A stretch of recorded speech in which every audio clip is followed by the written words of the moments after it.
service in Detroit. Pontiac has issued a severe thunderstorm warning for Central Wayne County in southeastern Michigan until 3:30 p.m.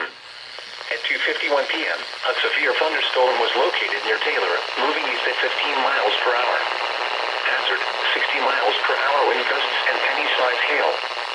Source, radar indicated.